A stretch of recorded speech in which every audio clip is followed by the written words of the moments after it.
Je suis Sidros, votre journaliste d'investigation. Mon invité était une grande prêtresse de Satan.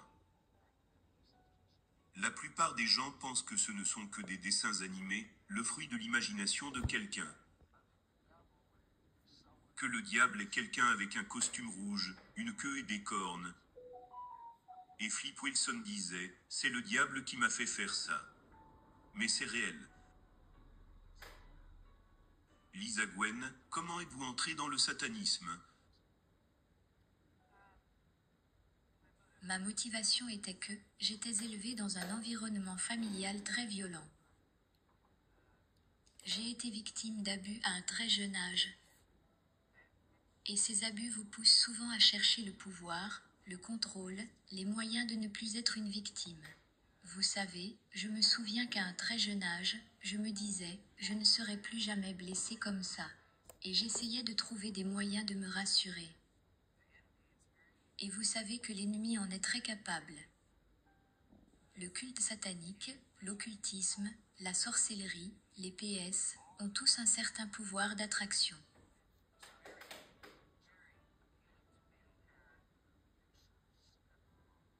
Vous aviez un beau-père abusif sur lequel vous vouliez prendre le dessus, pour ainsi dire. Mais comment une jeune enfant peut-elle entrer dans le satanisme? Il y a beaucoup de facteurs différents. Dans mon cas, je peux dire que les médias ont joué un grand rôle. Je me souviens qu'en grandissant, l'une de mes chansons préférées parlait d'une femme qui avait le titre de sorcière dans la chanson et qui pouvait tenir les hommes sous le charme par son regard. Chanter avec elle et rêver d'avoir autant de pouvoir sur tes agresseurs. J'avais une amie qui était également dans une situation de maltraitance. Nous nous sommes en quelque sorte liés, juste pour nous aider mutuellement. 2 de nos émissions préférées étaient des émissions de télévision sur une sorcière et un génie. Les shows télévisés ont des impressions sur les jeunes et les enfants qui sont dans des situations où ils sont blessés et maltraités tout le temps. Vous savez ce que cela fait, de regarder ces émissions et souhaiter que tout ce que nous aurions à faire serait de remuer le nez ou de cligner des yeux. Le croyez-vous quand vous regardiez? Vous êtes prêt à croire n'importe quoi quand vous êtes dans une situation où vous êtes violé, enfoncé, déchiré et déchiqueté émotionnellement. Vous vous accrochez à n'importe quel espoir, à n'importe quel port dans la tempête. Et dans le désespoir, vous commencez à croire à tout ce que vous pouvez. Pour nous, nous sommes allés dans les bibliothèques de nos écoles. Beaucoup de livres sont sur la perception extrasensorielle, augmentez vos capacités. Beaucoup de livres sont sur la sorcellerie. Nos bibliothèques scolaires sont pleines de livres sur l'occultisme. Mais vous aviez un oncle qui vous a aidé. Oui, j'avais un oncle, parent par le mariage, qui était pendant longtemps le seul adulte qui m'écoutait, qui semblait me respecter. Nous nous asseyions pour de longues conversations. Parce que lorsque j'ai commencé à étudier le surnaturel, l'occulte, la perception extrasensorielle et toutes ces choses, il m'encourageait dans ses études. Et je n'avais aucune idée qu'il était en fait un prêtre satanique. Et donc il me préparait à être incorporé dans ce style de vie. En d'autres termes, vous ne saviez pas qu'il était un prêtre satanique? Cela vous aurait-il dérangé, si vous l'aviez su? Probablement pas. J'aurais probablement trouvé cela très attirant. Plus que probable. Avez-vous atteint un point où ce pouvoir a empêché votre beau-père d'abuser de vous? Oui. Je me souviens qu'il est venu vers moi une fois. Et je me tenais là, et je le visualisais. Au moment où cela s'est passé, j'avais déjà de ces petits amis imaginaires. Des gens à qui je pouvais parler. Les enfants ont de ces amis imaginaires. Mais mes amis imaginaires, je le croyais, étaient tellement puissants. En fait, ce que c'était des esprits avec lesquels je m'étais mise en accord, en contrat, qui ont mis une aura et un pouvoir autour de moi. Et quand il est venu vers moi, j'étais comme, pas question. Et il a littéralement reculé en faisant comme ceci. Quel âge aviez-vous à cette époque? J'avais 13 ans. J'étais déjà une sataniste à l'époque. J'ai été initiée à l'âge de 12 ans. Maintenant, la plupart de ce que je sais à ce sujet, c'est ce qu'on voit à la télé. Mais ce n'est même pas la pointe de l'iceberg. À quel point le satanisme est-il mauvais? C'est très répandu. Vous devez comprendre que le satanisme ne se limite pas à l'adoration active de Satan. Le satanisme est toute religion ou pratique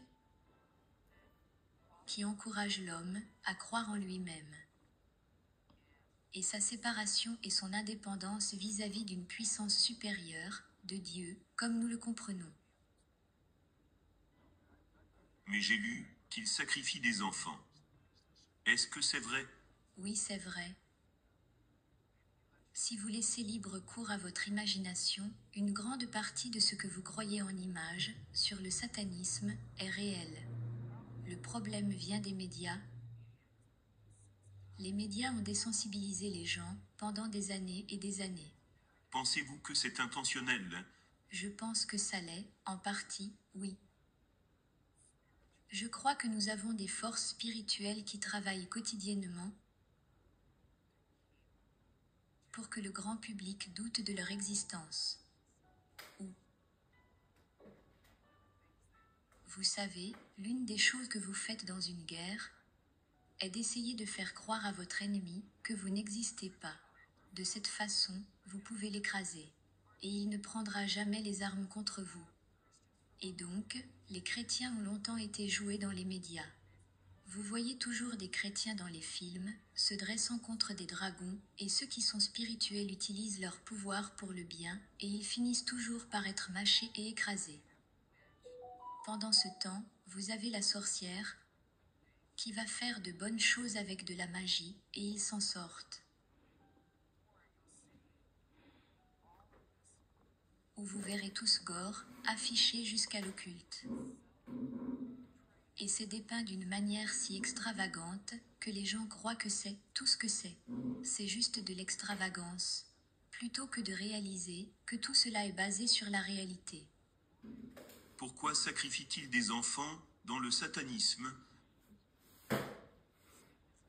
Le satanisme est principalement basé sur l'ancienne loi. Ce que vous appelleriez la loi de l'Ancien Testament, œil pour œil, dent pour dent.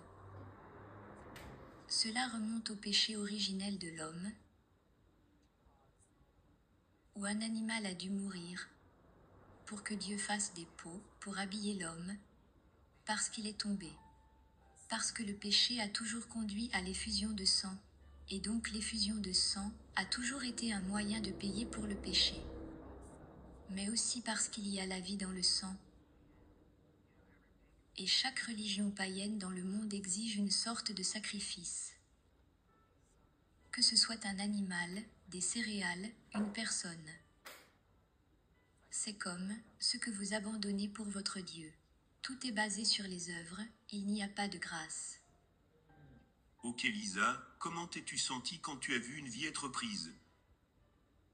La première fois, cela m'a terrifiée. Je l'ai refoulée pendant des années et des années. Je ne m'en suis pas remise, pendant longtemps, et finalement, vous vous endurcissez. Vous réalisez que ce que vous faites, c'est à cause du besoin d'atteindre un certain pouvoir ou un certain but. Et si une personne doit souffrir à cause de cela, c'est le prix à payer. Et pourquoi avez-vous eu le besoin d'atteindre un certain pouvoir ou un certain objectif? À cette époque, toute mon identité provenait de ce que les gens me disaient que j'étais. Et qui les gens me disaient que j'étais. Mes capacités. Une fois que vous êtes impliqué dans le royaume des ténèbres, c'est comme une mentalité de chien qui mange du chien. Une mentalité de flingueur. Et c'est ainsi que vous progressez, de pouvoir en pouvoir, et il y a toujours quelqu'un qui essaie de vous assommer. Mais toute ton identité est consommée par ce que tu peux accomplir et combien de pouvoir tu peux avoir pour toi-même, pour le contrôle. Que pensiez-vous qu'il arriverait quand vous mourriez? Je croyais que j'allais rejoindre mon maître dans le royaume des ténèbres et qu'on me donnerait une position de dirigeant là-bas. Mais vous avez certainement entendu parler de Jésus. Pour moi, Jésus était un homme assez stupide pour se retrouver cloué sur une croix. C'était un homme bon. Ok. Il avait un message de Dieu. Ok, le temps est venu où il voulait que vous ayez un enfant, pour pouvoir le sacrifier, ou l'utiliser d'une manière ou d'une autre. Pourquoi avez-vous trouvé cela déplaisant? C'est différent quand c'est le tien. C'est la chose ultime. Mais au moment où ils ont demandé ça, j'avais eu 2 expériences majeures dans ma vie, qui m'avaient lancé dans une aventure de remise en question, de tout ce qu'on m'avait enseigné pendant 20 ans. Toutes les lois et principes spirituels qu'on m'avait enseignés, qui me donnaient les droits légaux d'utiliser, de manipuler et de contrôler les pouvoirs des ténèbres, je commençais à me poser des questions. Parce que j'avais eu 2 visitations, qui n'étaient pas censées pouvoir se produire. Comme quoi? La première était que j'ai été déplacée dans un autre état. C'est souvent le cas. Ils positionnent les gens dans différents états parce qu'ils les voient comme des territoires qu'ils veulent garder le contrôle dans certaines zones. Donc j'ai été déplacée dans cet état et l'une de mes missions était de démolir ou de détruire le ministère de ce pasteur qui avait commencé à enseigner et à mener le combat spirituel. Pourquoi vous préoccupez-vous? Si Jésus n'existe pas, quelle différence cela fait-il, si vous détruisez un ministère ou pas? Quel est le problème? Parce que ce pasteur croyait en tout ce que Jésus a fait. Et il s'appuyait sur des lois spirituelles qui étaient supérieures aux nôtres. Vous savez, une personne peut mourir pauvre si elle n'a jamais su qu'elle avait $1 million à la banque. La plupart des chrétiens croient qu'ils ont $1 million à la banque, mais ils ne vont jamais le retirer. Ok, donc cet homme causait des problèmes à votre royaume. Quel était l'objectif? Que vouliez-vous faire à cet homme, à ce pasteur? Nous voulions le faire abandonner le ministère, si nous pouvions le faire. Si nous ne pouvions pas le faire, le détruire ou le tuer. Est-ce que vous ou vos amis avez déjà fait cela avec d'autres ministères ou avec d'autres pasteurs? Oui. Je vais vous dire qu'il fut un certain moment où j'ai été envoyé dans cette ville. Nous avions 5 autres personnes positionnées, dont une, dans une grande ville, où un ministère important est tombé, à cause de cela. Comment faites-vous pour causer la chute d'un pasteur? Vous cherchez les faiblesses, les travers que vous pouvez manipuler. Tout péché, toute zone de faille, dans l'Église. Vous trouvez sa plus grande source de conseil dans son ministère. S'il a un partenaire, pour une église, par exemple, vous regardez le pasteur et le pasteur associé, le chef de musique. Vous trouvez sa plus forte source dans le ministère et vous la divisez. Divisez pour régner. Ok, que s'est-il passé quand vous êtes allé dans cette église particulière? J'y suis allé, mais j'avais envoyé d'autres en premier. Ce qu'on appelle des infiltrés. Et ils ne revenaient pas. Certains d'entre eux n'allaient tout simplement nulle part et étaient juste trop gênés pour revenir et admettre l'échec. Parce que ça, c'est sans pardon. On n'admet pas l'échec ou la faiblesse. Donc, au niveau où vous êtes, tu vas y aller et prendre ça en main, n'est-ce pas? Oui, parce que j'avais des gens au-dessus de moi qui me demandaient pourquoi je n'y arrivais pas. Ok, donc je vais y aller pour m'en occuper moi-même. Quand nous reviendrons, nous allons découvrir comment elle s'est occupée de ce pasteur. Ne changez surtout pas de chaîne.